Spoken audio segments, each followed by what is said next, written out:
Assalamualaikum warahmatullahi wabarakatuh. Alhamdulillahirabbil alamin wassalatu wassalamu ala Rasulillah. Rabbi syrah li sadri wayassir li amri wahlul 'uqdatam min lisani yafqahu qawli.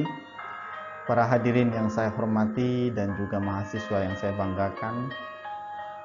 Pada kesempatan kali ini kita mencoba untuk mendiskusikan tentang korupsi dalam tinjauan Islam. Sebenarnya bagaimana korupsi itu, apa respon-respon agama tentang korupsi, dan apa ajaran tentang korupsi untuk menghindari. Baik, pertama, Islam menilai korupsi. Pada dasarnya kalau kita melihat dan merujuk kepada sumber otoritatif dalam Islam, yaitu Al-Quran dan Sunnah, kita tidak menemukan lafaz korupsi di dua sumber tersebut. Tetapi jangan berkecil hati, karena kita bisa menemukan padanan makna yang hampir sama dan bahkan dikatakan sama dengan korupsi, yaitu menyogok, menipu, perilaku curang, manipulasi, penyelewengan, dan penggelapan. Yang kesemua itu adalah bagian dari cara memperoleh harta yang tidak halal. Kita harus menyadari bahwa ada beberapa ayat yang bercerita tentang dan bahkan memberikan statement bahwa perilaku korupsi itu kurang bagus dan bahkan tidak bagus. Ada satu ayat yang mengatakan, ini Allah bercerita atau Allah memberikan statement sendiri. Wa ma kana linabiyyin ayyaghulla wa may yaghlul ya'ti bima ghalla yaumal qiyamati summa tuwaffa kullu nafsin ma kasabat wa hum la yudlamun. Para hadirin dan mahasiswa yang saya banggakan, ayat ini sebenarnya bercerita tentang harta ghanimah, harta rampasan, di mana ada seorang ketika waktu itu yang memperkirakan Nabi itu mengambil harta ghanimah atau merampas. Tapi akhirnya ayat ini turun. Makna yang secara universal yang ingin dikatakan ayat ini bahwa Allah itu menegaskan bahwa para nabi-nabinya itu tidak pernah berbuat khianat, berlaku curang dalam urusan harta perang. Dan ajaran ini harus kita teladani. Pada konteks yang kedua, kenapa Nabi itu tidak berlaku curang? Karena berlaku curang bagi Allah itu bagian dari cara kita memperoleh harta dengan batil.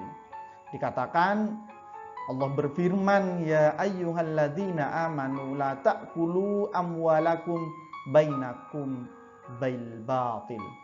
Allah memberikan satu peringatan bahwa kita itu dilarang memakan harta kita, harta sesama dengan cara batil, cara yang tidak baik, cara yang curang, culas seperti itu. Ini ajaran-ajaran yang terdapat dalam Al-Quran, yang mempunyai makna sama dengan korupsi yang terjadi pada masa sekarang, yaitu memperoleh harta dengan cara memperkaya diri sendiri yang tidak wajar. Dalam hadis Nabi sebenarnya banyak bercerita, tetapi hadis ini berkaitan dengan Sayyidah Fatimah, putri Rasulullah, mempunyai asbabun nuzul. Hadis ini berbicara, diriwayatkan oleh Aisyah, yang berbicara tentang tanggung jawab. Haddatsana Abu Bakar ibn Abi Syaibah, haddatsana Waqi' ibn Jarrah, haddatsana Ismail Abi Khalid an Qais ibn Abi Hazim an Aidi ibn Amirah al-Kindi. Qala, Rasulullah berkata, man ista'malnahu minkum ala amalin fakatamana makhyata fama fawqahu kana ghulula ya'ti bihi yaumal qiyamah. Qala faqama ilahi rajulun aswadu minal ansor ka'anni anzuru ilaihi faqala ya Rasulullah aqbal anni amalak. Faqala wa malaka? Qala sami'tuka taqul kada wa kada. Qala wa ana aquluhu al-an man ista'malnahu minkum ala amalin falyaji biqalilihi wa kasarihi fama utiya minhu akhada wa manuhiya anhu intaha. Makna hadis ini menyampaikan peringatan atau ancaman kepada orang yang ditugaskan untuk menangani satu pekerjaan, orang yang diberikan amanah. Lalu ia mengambil sesuatu dari hasil pekerjaan tersebut secara diam-diam, meskipun itu seperti jarum tanpa izin pemimpinnya. Dan itu bukan haknya, seperti sebatang jarum. Maka apa yang dia ambil dengan cara tidak benar tersebut akan menjadi belenggu yang akan dia pikul di hari kiamat, seperti halnya yang ia ambil, karena itu amanah ya. Ini hadis Nabi. Lantas sebenarnya bagaimana mengajarkan tentang ini? Ini sikap-sikap Kanjeng Nabi terhadap perilaku korupsi. Ini tentang Sayyidah Fatimah setelah perang Badar kalau tidak salah. Ayyuhan nas innama ahlakal ladina qablakum annahum kanu idza saraqa fihim syarifun tarakuhu wa idza syaraqa fihim dhaif aqamu alaihi al-hadda.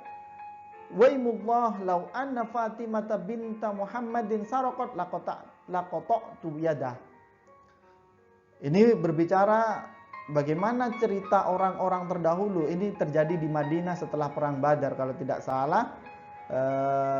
Ada satu peristiwa pencurian. Terus Rasulullah menghakimi. Terus Rasulullah menegaskan bahwa rusaknya orang-orang sebelum kita itu karena sebab keadilan tidak ditegakkan dengan baik. Kalau orang itu yang mencuri orang yang mulia, orang yang mempunyai integritas dan kiai dan pejabat dan lain sebagainya, itu ditinggalkan, tidak dihukum. Tetapi kalau orang yang mencuri itu orang dhaif, orang yang lemah, orang miskin, itu ditegakkan seadil-adilnya. Masya Allah. Lalu Rasulullah, seandainya Fatimah yang mencuri pada saat itu atau yang menyelewengkan, maka Rasulullah itu dengan tegas akan memotong tangannya Sayyidah Fatimah. Ada satu riwayat lagi yang diriwayatkan oleh Abu Daud ya, mengatakan pada perang Khaybar ada seorang sahabat itu meninggal waktu perang. Lalu sahabat meminta Rasulullah untuk menjadi imam. Rasulullah tidak mau. Karena apa? Rasulullah mengatakan, imam, sholatilah temanmu itu atau kamu. Kenapa Rasulullah tidak mau? Ternyata di sakunya orang itu ada benda yang bukan miliknya yang diambil. Itu Masya Allah. Bukan hanya di dunia Islam mengajarkan, sampai akhirat nanti juga akan menjadi tanggung jawab.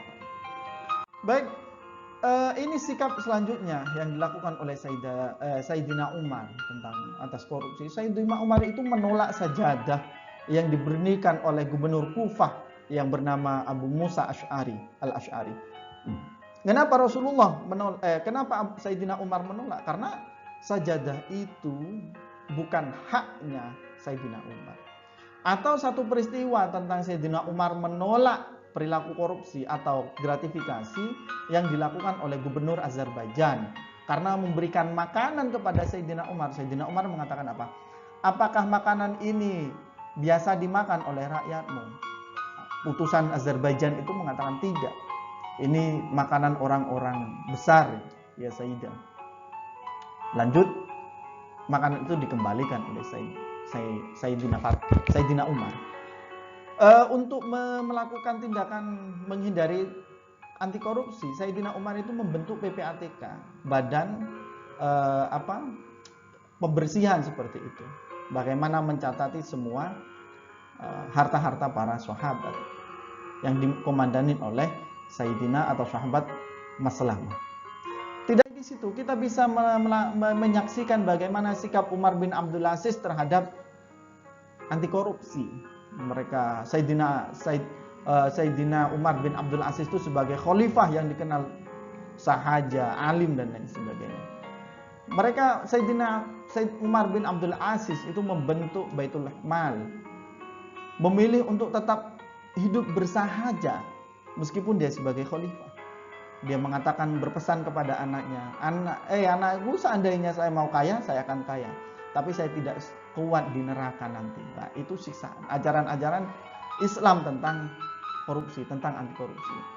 Menyadari Sayyidina Umar bin Abdul Aziz, Khalifah Umar bin Abdul Aziz itu menyadari tanggung jawab harus dilaksanakan waktu kapan. Ketika itu setelah dilantik, Umar bin Abdul Aziz memilih untuk tidur sebentar. Anaknya berkata, "Ya Sayyidi, Abi, apakah kamu yakin setelah ini akan hidup? Padahal rakyatmu menunggu." Setelah itu mengurungkan tidurnya. Itu adalah sikap-sikap yang harus kita teladani dari ajaran-ajaran Islam. Lantas bagaimana cara menghindari korupsi ala Islam? Pertama, membangun integritas kepemimpinan. Kita yang harus memulai, bukan orang lain. Terus yang kedua, bertindak tegas. Jangan pandang pilih. Salah siapapun ditebang saja. Ketiga, tidak pandang bulu, ya, tidak pandang bulu. Siapa saja, orang kaya, orang miskin, orang sedang, dan lain sebagainya. Yang selanjutnya, keempat, tidak melakukan dinasti politik. Sayyidina Rasulullah itu seandainya melakukan dinasti politik dinasti, maka memilih Sayyidina Ali atau Sayyidah Fatimah karena dia anaknya dan mantunya, atau Sayyidah yang lain, ya, istri-istri Rasulullah. Tapi tidak dilakukan oleh Rasulullah. Itulah cara menghindari korupsi. Apalagi yang harus kita lakukan cara menghindari korupsi? Menolak pemberian yang merugikan. Apa? Gratifikasi. Kita harus tolak. Hidup bersahaja, berbuat jujur, adil, dan dalam bertindak. Itu adalah cara-cara Islam mengajarkan kita tentang anti. Baik, sekian dari saya. Semoga bermanfaat. Assalamualaikum warahmatullahi wabarakatuh.